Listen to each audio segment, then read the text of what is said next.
All right, so let's just jump right in. A quick introduction, I'm Jonathan Katz. In addition to being a product manager at AWS, I'm an active contributor to the Postgres project. I'm on the core team. Today we're going to talk about a topic that is very near and dear to me, and that's about contributing to Postgres, contributing to a very well-known open source database.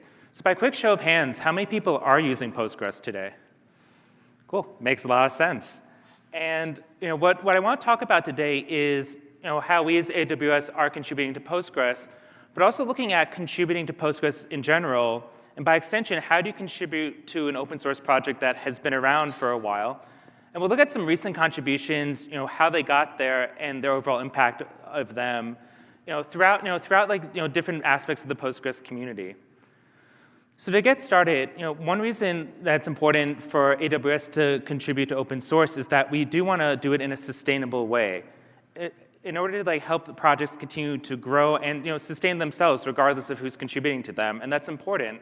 And you think about projects like Postgres and Linux and Python that have been around a long time and the communities they've built around them, and the continuance of supporting those communities to make sure they continue to prosper and keep delivering awesome features and great user experiences.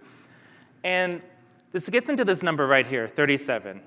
What's so special about this number? And it's like, Jonathan, we don't care how old you are. And the reason is that this is also the age of Postgres. Postgres has been around a long time. It started at University of California, Berkeley, in 1985, 1986, and has continued to sustain contributions to this day, which means that it has a rich history. So if you want to contribute to a project that's been around a long time, you need to understand a bit of its history and how everything works before you necessarily just dive in and start contributing. Meanwhile, you might have also noticed AWS has been contributing a lot more to Postgres over the past few years. Take the past 3 Postgres releases. Postgres 16 was released in September, and AWS helped contribute to around 19% of the features in a variety of ways. It could have been authoring them, helping to review them, playing a significant part in getting the feature committed. And the big question is, well, why? Why all of a sudden is AWS interested in helping Postgres? Well, there's a variety of reasons. The first is that it's important to AWS itself. I mean, how many of you in here today are using Aurora and RDS to run Postgres? Yeah, quite a few. So it's important that we help to support Postgres to continue to add new features and grow, because this does ultimately help you when you're running Postgres on Aurora and RDS. It's also important to Amazon itself. Amazon uses Postgres to run many of its operations, so making sure that we're making sustainable contributions to Postgres just helps in general. It also helps you, understanding what you're doing in building with Postgres. One of my favorite things to do is just talk to you and understand, what are you doing? What are you building? What can we do to make Postgres better? And to me, that's very exciting. A lot of what we're going to talk about today just comes directly from conversations I've had with folks over the past several years, and helping to relay them back to the community to understand how important they are, which also lets us do something like look around corners, be able to understand what's coming. I think one of the biggest waves I've seen this in the past year is generative AI. I mean, you can't walk anywhere here without talking about generative AI. We've even seen this come to Postgres in a variety of ways, whether it's storing vector embeddings or trying to write automatically generated SQL queries, aside from the ones that ORMs currently generate. It's important to try to understand what's coming so we can help position the Postgres project in a way to be able to help support it. So I started off saying there's a rich history to Postgres. How do you contribute to an established community? Now, I don't want to scare folks off. You certainly can come in and make smaller to medium-sized contributions and not necessarily understand the whole ethos of the Postgres community, but it does help to understand that if you want to make a meaningful, sustained contribution, how do you do that the right way? The first thing is you need to work with existing community processes. You might have your own engineering or contribution processes where you are. If you come into a community that has already established these processes and you say, no, you need to do it this way, you need to use this tool, you need to have this whole PR system set up, you might not make many friends very quickly, because you need to be able to earn trust. So first, when you come in, learn the rules, understand how a patch review works, how a commit fest works, or whatever the cycle may be. And by doing that and starting to establish a presence in the community, you earn trust. people realize, okay, they're in it for the long haul. This isn't just some necessarily a drive-by contribution, or they're trying to impose their will on the community. They see, okay, they're really in it to help work with us, which helps you start thinking long-term and start bringing in better practices that might ultimately evolve the community and help change some of the processes as need be. But you establish the voice to be able to influence things such as, what are the priority features we need to work on? What are ways we can grow new contributors and expand the community? So understanding this process can work with any open source community as you try to establish and grow a contribution process. So that leads us into what we're talking today specifically around Postgres. And first, we're going to do a brief overview of how you can contribute to Postgres, because there's a lot of ways that go into it beyond just contributing to the database. We'll then talk about what AWS has been doing recently to help contribute to Postgres, as well as deep dive into some of our recent contributions. And finally, we'll talk about what's next. Like, where do we go? How do we keep this database that's been around for nearly 40 years continuing to grow, evolve, and make sure that you're very much enjoying running your database workloads on Postgres? So an overview of contributing to Postgres. How many of you recognize what this is? Yeah, this is Slonic. This is the Postgres logo. And the reason I'm starting off with this is that just even this logo, it elicits an emotion. You recognize it as being related to Postgres. You see an elephant never forgets, right? Kind of like your data. And in here, it also encapsulates the ethos of contributing to Postgres, because understanding that ethos helps you to contribute successfully. The first thing about the Postgres community ethos, as told by myself, is you want to be equally fair to everyone. And that's kind of an interesting wording, right? What do you mean, like, be equally fair to everyone? Well, first off, the community is very, very intent on treating everyone's opinions equally. It doesn't matter if you've been contributing for 30 years or 1 year. We want to be able to give weight to everything that folks are saying.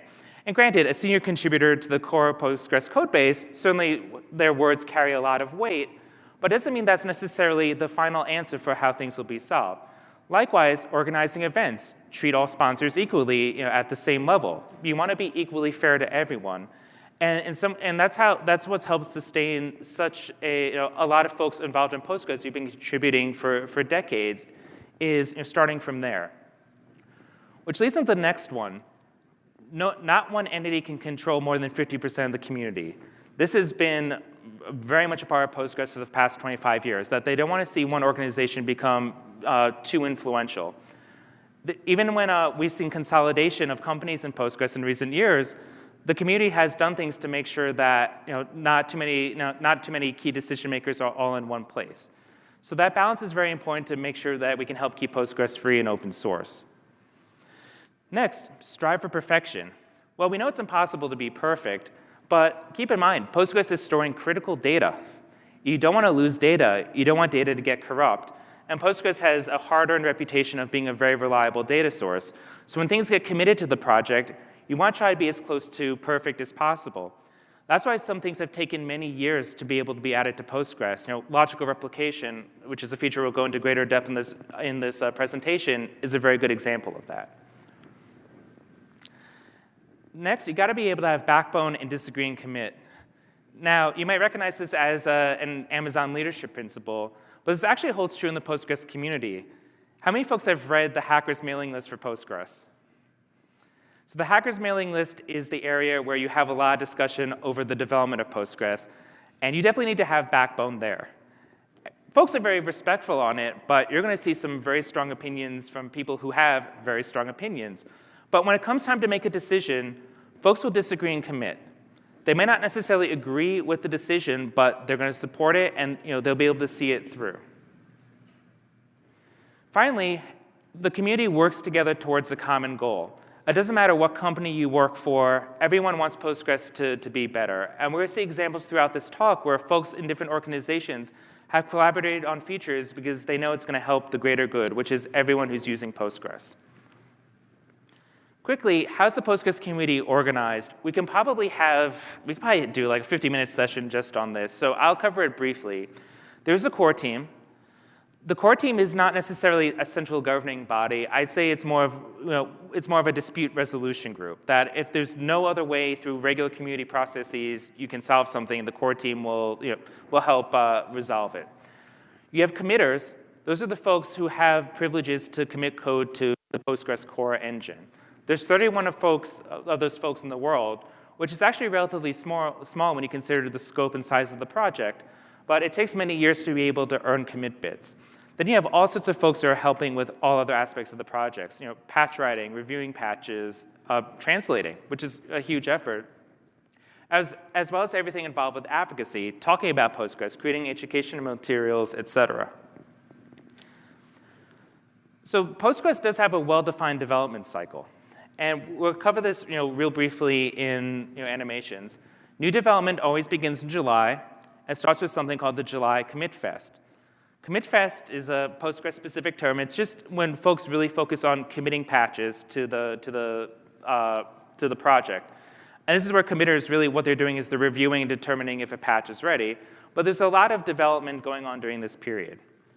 There's a bunch of these up front. From July through January, you have a commit fest every other month. And then in February, there's a check-in. There's a developer meeting that's typically held at the FOSDEM Open Source Conference in Brussels. And this is where it's like triage and prioritization. What is going to actually go into the feature release?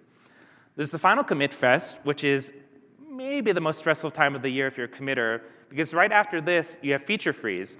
And once you hit feature freeze, no new features go into Postgres for that upcoming major release. And that is a hard and fast rule. You will almost never see any additional functionality added after this. Typically, you see functionality removed.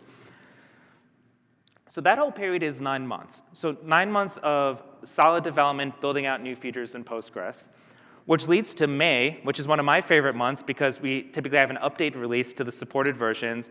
We have beta 1, which is figuring out what's all the new functionality going to the next release of Postgres. And there's a developer meeting that's going to help plan the next release.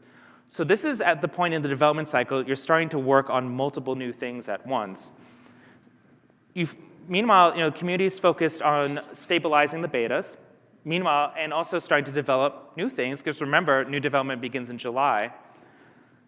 So you have that, the next commit fest while you're stabilizing the upcoming release. And finally, in September, it all comes to fruition. You have the GA. There's a new version of Postgres available as you're building out the next version after that. All this takes 14 months. But what's nice is that there's a predictable cycle of when features get released. And remember, in the Postgres community, we strive for perfection, that when we GA a release, we are feeling very confident about those features being in your hands. Now, that's just one aspect of contributing to Postgres, being the core database engine. There's a whole world of other ways you can contribute. Contributing to Postgres is not just contributing to the database itself. There's extensions which add functionality to Postgres without actually having to fork Postgres or create a brand new copy of Postgres. You have drivers. This is likely your primary interface into Postgres, using something like the JDBC driver or CyclePG. And there's the governance aspects of the project. Extensions are a great way to contribute to Postgres. There are thousands of these in the world. Honestly, I don't even know how many Postgres extensions there are, and there's just new ones popping up every day. Just in Aurora and RDS alone, there's over 90 extensions. And there's ways to actually add more extensions to Aurora and RDS through trusted language extensions, which we'll touch on briefly in a little bit. But you can see that this is just a small subset of all the extensions available to Postgres. So with Postgres, if you want to find extensions, first, in Postgres itself, there's already extensions available. And these are optional modules that you can enable on your instance. And pretty much everyone in this room, or everyone who's running Aurora and RDS in this room, you're using pgstat statements because this is the primary way you gather statistics about what queries are being run within your database. There's all sorts of useful extensions as well just within Postgres based upon what data type support you need, or if you're connecting to other databases or programming other things. There's extensions for utilities. All of these are, are various ways to be able to manage different aspects of Postgres. It could be pgcron, which lets you schedule jobs directly in Postgres. pgpartman, that lets you handle partition management. pghintplan, which actually we'll talk a bit about later, which is great if you're migrating from databases that support hints. And pgaudit, which does, audit tracking of your logs. There's extensions that let you connect to remote data sources. The MySQL and Oracle FDWs are ways that you can query said databases directly from Postgres. TDS-FTW works with SQL Server and Sybase. And log-FTW is a way for you to query your Postgres logs directly from an SQL interface. There's replication extensions, different ways of being able to copy data between different Postgres data sources or things that can read things streaming in real time. We recently announced PG Active. It's an extension that enables active-active replication directly from Postgres. And all these other extensions help you administrate different ways of logically replicating data out of Postgres to downstream sources. There's extensions to build more extensions, particularly in procedural languages. Take PL Rust. Did you know you can write Rust functions and execute them directly from Postgres? It's pretty cool. And finally, search extensions. And in some ways, these extensions add new data types and ways of searching over them. PostGIS is one very popular one. It turns Postgres into a geospatial database and is incredibly popular in the geospatial world. PG Vector we'll talk a bit more about later today. It's become incredibly popular due to the rise of folks wanting to query vector data directly from their Postgres database. So then there's drivers. Drivers are a key. Drivers in some ways are the unsung heroes of the Postgres community because they allow you to work with your native programming language and connect to Postgres and be able to manipulate them. And there's a lot of them. Now let's start with Java. You have the JDBC driver, as well as the R2DBC driver. And take JavaScript. There's multiple drivers available in JavaScript to connect to Postgres. Python, I found 4 that allow you to do exactly that. Rust, there's some. Go, there's some. Ruby, there's some. C++, et cetera, et cetera, et cetera, et cetera. I'll tell you, it was a lot of fun to try to animate this slide to get all the drivers in there. Oh, no. And this doesn't even include RRMs, which are an abstraction layer on top of drivers. If you want to get the full list of drivers available for Postgres, there's a wiki page for that, which constantly gets updated. And these are a way to help contribute to Postgres because any functionality you add to a driver helps enable developers to more easily work with Postgres. And then there's governance. There's a variety of ways to help grow Postgres without necessarily writing code. There's MPOs that help promote events and various educational activities around Postgres, as well as user groups and other committees that help to support the general structure of the project, whether it's the security committee or there's a lot of them. Now, a lot of the committees, it does take some time to earn trust to be a part of those committees, but there are ways to get active in the project to help earn that trust, including volunteering for the MPOs in different user groups. So that said, let's start diving into contributions and what AWS has been doing over the past several years. So as I mentioned, AWS contributed around 19% of the features to Postgres 16 and was the second largest contributor. And it's something that we take great pride in because, as mentioned up top, it's Postgres, as important as it is an open source project, it is important to us in many different ways. So the first question is, well, okay, how did you do that? How did you build up all these contributions? Well, first, it was just general involvement. And being involved in the project, AWS was recognized as a major sponsor of the project. This kind of recognition from the Postgres project is earned. You can't buy your way into it. That every year, the community reviews a list of sponsors or a list of folks contributing to the project and how their employers are help align them to contribute. And if they see those earned contributions, doing the patch reviews, writing code, and being involved in the various governance aspects, you can get that recognition. This also extends to working on Postgres extensions, no pun intended, because Postgres extensions do help drive more folks to being able to use Postgres. So we do have a dedicated effort contributing to Postgres. We have a team of contributors that all they do is focus on how they contribute to Postgres, whether it's the core database engines, extensions, or the keep the lights on work of the community. And it does help to have folks just solely focused on it, particularly for an open source project that's been around a long time. There's a lot of moving parts to building a database, and it does require full-time focus if you want to make sure that database succeeds. Now, I do want to note that if you go back 20 years ago, you had very few folks, or maybe only one person who could focus on Postgres full-time. It was a hobby project. And that's been a big shift over the past 20 years, is that Postgres has gone from being a hobbyist project to being used in mission-critical workloads. And the good news is that there are folks who are treating it as such and focused on it full time to make sure that we can offer the best possible support for it. There's all sorts of different ways to contribute, as mentioned, and we focus, as at AWS, we focus on all these different areas. Beyond just code contributions, I do want to call out the systems administration. Postgres manages pretty much all of its own infrastructure, and it's in a whole variety of different places. And the reason things work, the reason you're able to, say, download Postgres from the Postgres website is because you have folks who are focused on the system administration. And that's important. You want to make sure all the resources needed to develop the project are up and running. Now, there's certainly different ways that this may evolve through the years, but again, this is one of those part of the Postgres ethos to help keep it free and open source. So if you want to try to bucket, where some of our direct contributions to the Postgres engine have come from, I like to think about in terms of performance, operability, and security. Performance, I think we all understand. Performance is, how quickly are you able to get a query return? How quickly can you index something? Operability is, how do you administrate your data and be able to, move things around or do a lot of your maintenance operations. And security, making sure data stays safe and secure.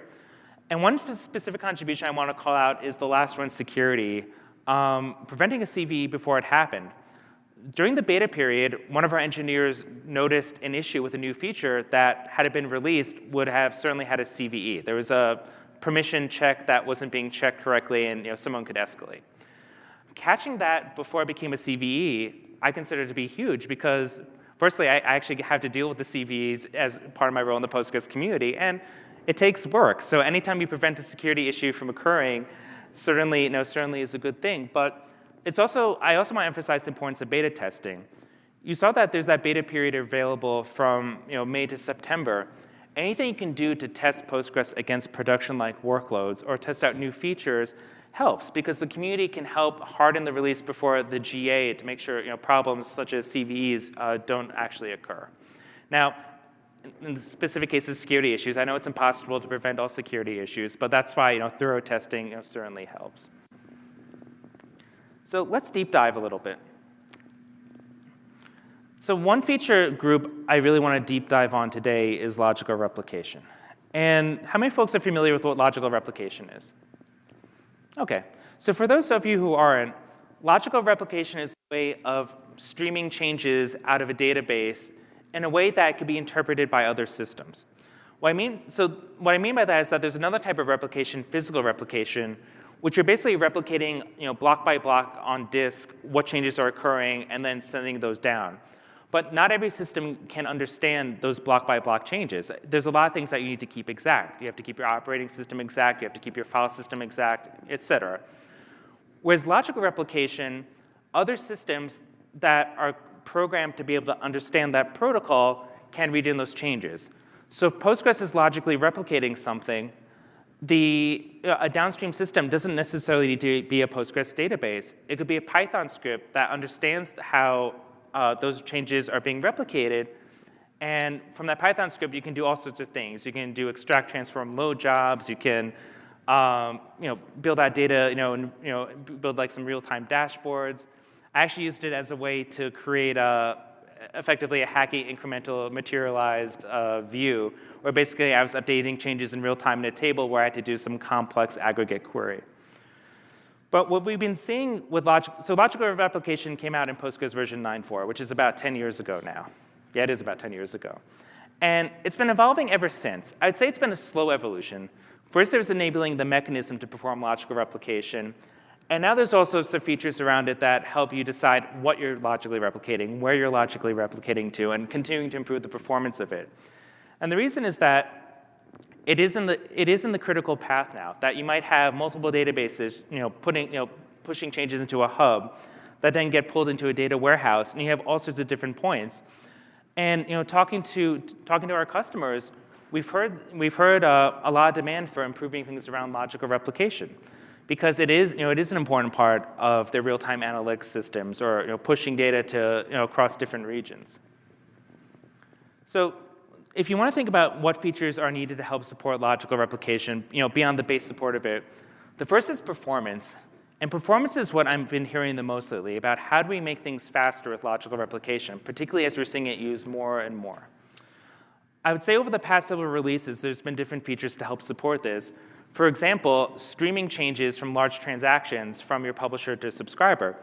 Previously, it was an all or nothing. If you have a long-running transaction, let's say it's taking a minute to complete, all those changes would be held up before being sent to your subscriber. Postgres, I believe it was Postgres 14 added the ability to stream it. So as the transaction was running on your publisher, the changes are being sent to the subscriber. And though they weren't being applied on the subscriber, they were all being sent over. So that way, when the commit occurred, all the changes are then, you can immediately begin replaying the transaction on the subscriber without having to send all the data over. So it saves some time and actually reduces the burden on your primary instance. So performance is important, so is flexibility. When you have physical replication, typically that's an all or nothing system. You're using it to keep effectively exact copy of your primary database. Logical replication, you can choose to replicate a subset of changes, for example. Let's say you have a few tables that you want to use in a real-time report downstream somewhere. You don't want to replicate all the changes in your database. You only want to replicate the changes from those tables. And that's the flexibility aspect of logical replication where you can do that. And finally, safety. These are changes. These are changes to your data. This is your data. You want to make sure you're able to protect them and make sure that when you're replicating things to a downstream system, or even within your publisher itself, you're not introducing anything that could potentially allow an attacker to escalate or leak information that you don't want to be leaked. So Postgres 16, here's a selection of changes that were committed to Postgres 16. In no particular order, replication from standbys, which we're going to dive deep into. Parallel apply of transactions, which we'll also dive into. I do want to touch on these bottom two since we're not going to dive onto them into the next couple slides. Apply as table owner. This goes into the bucket of safety features or security features. Before Postgres 16, whenever you apply a change to a subscriber, so just to back up a second, when you apply a change, that's basically saving it on the local instance. The subscriber is the instance that's receiving that change. So when you apply that change, you're basically saying, OK, the subscriber has now saved that change. Before this release, those changes were applied as the subscriber owner. Now, in Postgres, the subscriber owner is your database superuser, and your database superuser can do anything. Now, part of the problem with that was that your database super can do anything, and when you apply changes, there are things that can occur as you apply the change, for example, executing a trigger. A trigger is basically a piece of user-provided code. And when you have user-provided code, the user can put things in the code that might do something like, hey, alter privileges, grant superuser to myself. Now, by default, there's a lot of safeguards Postgres has, so you can make sure that users are not necessarily doing that. And in fact, you should be checking your user-provided code regardless. But during the apply process, if you're applying these changes as a superuser, then a superuser will execute that code with superuser privileges. And suddenly, you might be granting an unprivileged user superuser privileges. So that had to change. And that's what that apply as table owner privilege does. Your table owner is likely a lesser privileged user based upon your design. And when those changes are applied as the table owner, then you basically allow so that so that they're being executed with the lower level privileges, helping to prevent escalations like that. Finally, use B-tree index on apply. Typically, when you do logical replication, you want to do this on primary keys. That's going to be a very fast lookup. It's going to be a lookup on a unique identity. But there might be cases where that's not possible. When it's not possible, basically, Postgres has to do a sequential scan through the table to determine how to make that application, which can be a very costly process on a bigger table. So being able to use the B-tree index on the apply, basically, it's a shortcut. If you don't have that primary key, Postgres can look things up on the B-tree and be able to apply that change much more quickly. Now, I do want to dive into this a bit. And first, this slide, my 2-year-old called the butterfly. And I like that name because it really shows how folks understand the community ethos here of a rising tide lifts all ships. We're all going to work together to help make Postgres better. Because all these companies on this slide all helped each other in different ways on these different features. For example, an engineer from EDB had basically proposed the apply as table owner patch, and folks from these other organizations helped to make sure that the design made sense as we put into Postgres 16. And having everyone work together, particularly on a very complex set of changes, allows Postgres to continue to be better, and that is a core part of the community ethos. I want to deep dive on replication from standbys because this was actually one of the most requested features that I heard of, even since I joined AWS. So just real quick, typically when you set up replication, in this case, this is physical replication, you have a primary and you copy changes to a standby. And let's say in this case, we also have a logical replica. So we're basically replicating to two different areas. So the purple is physical replication, the yellow is logical replication. And typically, you might have users interacting with a logical replica. Let's say it's some kind of like real-time reporting system. Now, what happens is your primary tends to be your busiest system. That's accepting your reads and writes. So there's a lot of traffic going to it. So we can already see here that on our primary, we have users interacting, making changes, reading data from it, and we're sending all these changes to the standby and the replica. And all that takes work. The primary is doing a lot of work, and if you have a very busy system, that's going to take a lot of time. So the standbys tend to be a lot less busy if you even have traffic on them at all. So there's an opportunity here to take some load off the primary and replicate changes from the standby. As you can see, we can alleviate the load on the primary by doing exactly that. Now, here's the very interesting thing about this feature. This started in 2016. This is one of those things like, yeah, of course this is an obvious idea, or it might be an obvious idea. But it started in 2016, kind of stalled out. A major effort began in 2018, stalled out, and this continued off and on for years because it actually was very challenging to design. And it really took a concerted effort to get it through. And this was something that we helped sponsor in a major way. The primary author came from AWS, but it was a team effort. It required reviews from multiple organizations, a lot of people working on it. And actually, for the Postgres 16 release, it literally was committed hours before feature freeze, thanks to a core team member and a committer from Microsoft. And notice this took 7 years to get in. And I'm not saying every feature should take 7 years. There's certainly a lot of them, one, don't take that long, and two, we always try to get better and faster, but we want to do it right. There's a lot of things that are challenging when, in terms of this feature, likely for a whole talk in itself. But this shows just the general effort the community put behind it to ultimately get it in. Another one that AWS was active in was a parallel apply of large transactions. So real quick with logical replication, there's two things that occur when you're sending information from, let's say, a primary to a logical replica. You actually have two processes set up on each side. You have a sender and a receiver. What happens is a change comes in, the sender encodes it into the logical format, sends it to a receiver, which then commits it to the logical replica. So it's pretty straightforward. You can see that transaction, you have a transaction and ultimately gets sent through the pipeline. But the problem is that there's several places that can bottleneck. And let's say if you have a large transaction and the receiver is taking time to apply it, it starts stalling transactions on the primary, which can start accumulating. And this runs the risk of something called, well, there's several risks that could occur, but the primary one is disk exhaustion, where you accumulate so many changes on your primary that you actually run out of disk, not because your database is full, but because you haven't been able to replay all the transactions on the logical replica. So this is where parallel apply comes in, that if you have very large transactions, which can take a lot more time to apply, the receiver can work on saving them to the logical replica in parallel, and that helps to speed up the process.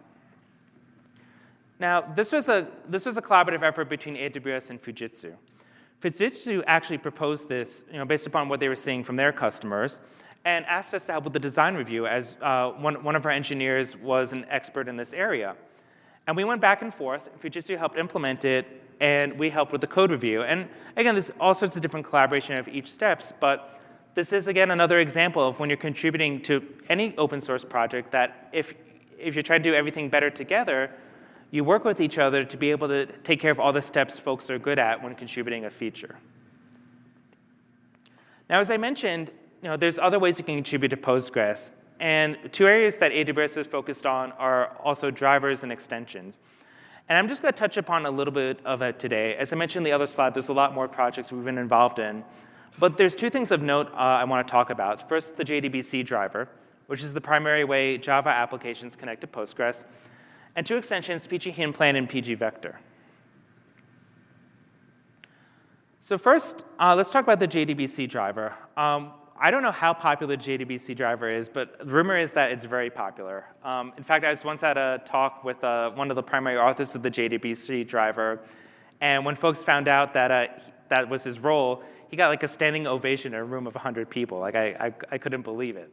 Drivers are important. This is why I try to emphasize that. They're critical in application building. You're building any application, you're using some sort of driver. There's a recent contribution to the JDBC driver, which personally I was very excited about. And it was binary support for the vector data type. So vectors are very popular in generative AI. And what common flow is that I might be ingesting vectors into my Postgres database. So prior to this change, what happens is that you might have a vector in a binary format in your Java application. It had to be converted to a text format for the JDBC driver to send it over to Postgres, which will then convert back to a binary format to save to disk. As you can see, there's kind of an extra step in here, right? We're having to convert this binary data to text data in order to send it over to be converted back to binary data. So there's a room for an optimization here, and actually a customer of ours brought this to our attention, saying like, hey, like we're noticing this behavior. This seems like wasted CPU cycles. So the contribution was, let's take the vector that's in the binary format, send it over via the JDBC driver to Postgres, and save it, which, I went too fast. Because exactly that, it did help speed things up. When the customer was testing the patch, they noticed a 37% performance improvement with their ingestion time. So that's no small feat. Like being able to save CPU cycles and speed things up is just better for everyone and better in general. So another extension we've been involved in is pg-hinplan. How many folks are familiar with database hints? Cool. So I almost want to ask the question, so what databases have you been using in the past? But I think I know the answer to that. So hints is a very controversial topic in Postgres. And if you want to have backbone, disagree, and commit, bring that topic up on the mailing list. But they're important for many reasons. In fact, personally, I saw the need for it recently when doing some work with querying vector data. But the idea of a hint is that you want to tell the query planner how to plan the query. You might say, like, hey, I want you to use this index and this exact index. By default, the Postgres query planner is going to pick things for you. And you can do things to adjust costing to try to guide the planner for how you want to run your query. But if you want to bona fide say, I need you to use this exact index, what you do is that you have to set a hint. Now, the way you do that in Postgres today is use this extension pg-hinplan. Pg-hinplan is popular for folks who've been using other databases to move to Postgres because they're able to get that behavior. But we were being told by customers there were some stability issues with it.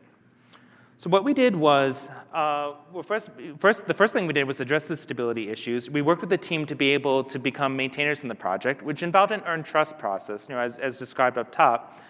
And once we had that, we followed the different processes in the pg-hinplan community. We didn't commit new features to old branches. We followed exactly the procedures. We worked to help stabilize the project and start adding new functionality.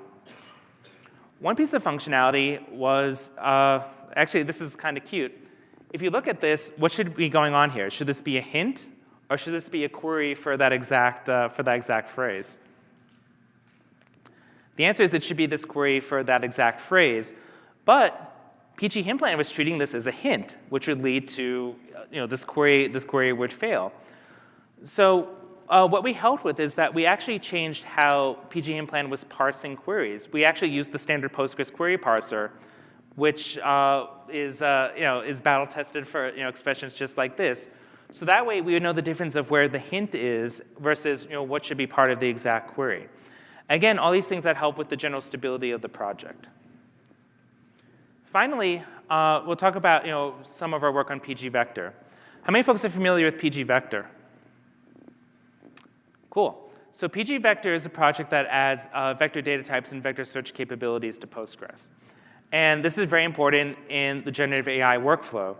Specifically, what happens when you're working with generative AI systems, you might have some sort of object. It could be text, an image, or video. And you need to convert it to mathematical representation for further use somewhere in your system. And the vector is the data type that allows you to do that. So you take that, so what happens is that you use some sort of embedding system and you need a place to store the vectors. And you could do that, say in a Postgres database. And pgvector allows you to do that by, one, providing a vector data type, but also providing additional functionality to efficiently look up vectors. There are several talks in terms of how that process works and the challenges and how to overcome those challenges with vector data throughout reInvent. So I'm not going to dive too deep on that. I'll talk a little bit about how pgvector works, though. And it really showcases the power of the Postgres extension, where you can add, effectively, vector database capabilities to Postgres without having to fork it or create a new database. You can have a new data type. You can have the indexing methods. And you can have the ability to efficiently store and switch over this data, really with just using your existing database, and have the advantage of being able to co-locate it with the rest of your transactional data. So AWS became a big part of contributing to pgvector throughout the course of the year. When we talked to customers, we talked to you and understood that this was very important for generative AI workloads and other workloads that could involve vectors. And one thing that we helped contribute was something around costing. So the query that you have here is very common in vector similarity search, which is, find me, I have a vector embedding, find me the 10 most similar vector embeddings. Now, initially, in an early version of pgvector, you see this kind of query, and you think, like, OK, I want to use the vector index. But it was coming back with sequential scan. And sequential scan, when you're querying vector data, sequential scans are good in the sense that there's something called exact nearest neighbor. So you're going to get 100% the answers that you expect. But they're slow. You have to process every single vector in the table. So where we worked with the pgvector community was where we can make sure that we were able to do the index scan.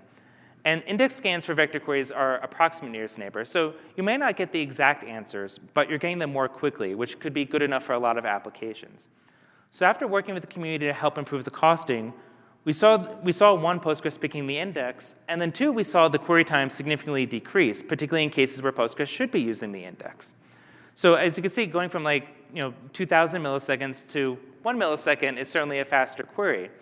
And again, we could talk about the nuances of querying vector data, but that's a whole session in itself. So where are things going? This is a question I ask myself every day personally. I've been involved with Postgres. I've been using Postgres for I think nearly 20 years now. Maybe I've used it well for somewhere between 5 and 8, but I've seen the database change quite a bit personally. Just from more expressive SQL syntax, which makes it just easier to develop applications, to things like logical replication, which are very important for these for large production systems where you need to push data everywhere. Now, I think there's like a few areas that are very important to invest in. First, extensions. Extensions are a great way to rapidly increase functionality in Postgres without necessarily adding it to the core engine. So take pgvector, for example. At PGCon this year, which was the developer conference, we had a whole topic around, do we want to add a vector data type to Postgres? And generally, folks felt like, yeah, this sounds really useful. We see this as an important workload. But remember, the Postgres community strives for perfection. And one of the biggest things was, what's going to be the on-disk format of a vector? Because once Postgres commits to an on-disk format of saving a data type, that's not going to change. That's the format. Because if you have to upgrade to a new version of Postgres and you change the on-disk representation, you have to rewrite all of that data. And in a multi-terabyte production system, let alone anything smaller, that's very painful. But there's another point to that, too, which is you can develop much more rapidly in extensions than you can in the core engine. Postgres is very good about getting a release out once a year, pretty much on the clock in September. But it's a 14-month development cycle. So if something misses that window and misses that release, you're waiting till next September. Extensions can release any time. You write a Postgres extension, you could do a release every single day. I don't recommend that, but you can. And because of that, it gives a way to continue innovating. AWS has been looking at that in a variety of different ways. I mentioned trusted language extensions earlier. Trusted language extensions allow you to write extensions and install them via an SQL interface anywhere that pgTLE is supported, such as Aurora RDS for one. And that's one way to be able to create portable modular code. But additionally, there's all sorts of extensions that you can write. So this is an area that we've been looking at and trying to support various extensions that help just add this functionality to Postgres much more rapidly. Next is advocacy. When I started becoming involved in the Postgres community umpteen years ago, usually when I had the conversation like, oh yeah, like I'm into Postgres, I'm using Postgres, the first question was, what's Postgres? Even my parents didn't think I was doing I didn't have a job because I'm like, yeah, I'm working on this Postgres thing. They're like, what are you talking about? And I knew something had changed when, a few years back, my parents would be in business meetings and talking with people about their Postgres strategy. And they don't even work in technology. They work, they worked in different fields. So, so some ways for the community, that was a validation that my parents had heard about Postgres in a professional setting. But frankly, the fact that all of you are in this room is also validation for the project. And I think we're very grateful for that, but it's not something that we take for granted either. So being able to help promote the project, and in two-way street, telling us what can we do in the project to make things better, from a functionality standpoint, from an outreach standpoint, from an advocacy standpoint, all these things help grow the community and make the project better. And finally, training new contributors. I'll say personally, I was a young contributor to the community for a long time, a little bit longer than I wanted to be. And we're starting to see a lot more people get involved in Postgres. But this is part of sustainable open source, is that for a project like Postgres that's been around for a very long time, and has been fortunate that a lot of contributors have stayed around for a long time, we need to continue growing the pipeline. Things like this actually help, speaking at events, talking to people. As much as Postgres is very much a mailing list-oriented community, it's the face-to-face events that do help build that trust. But there's all sorts of ways that you can contribute beyond just writing code, as we saw here. Testing. If you beta test Postgres, I am one of your best friends, because that gives us so much information in terms of how we can make the release better. So these are three areas. Aside from everything else we've talked about, these are three areas I do see for continued growth to help Postgres. And bringing it back around, these are all things that help make sustainable open source. Particularly, as you invest in a project and continue to grow and get people more active, you're able to help that project continue to perpetuate, whether it's Postgres or any other open source project out there. So I know we took quite the journey today, and we covered a lot of information, but I hope this was a nice introduction to how we as AWS are contributing to Postgres, and as well as some strategies for how do you contribute to other open source projects. So with that, thank you, and I'm happy to answer some questions.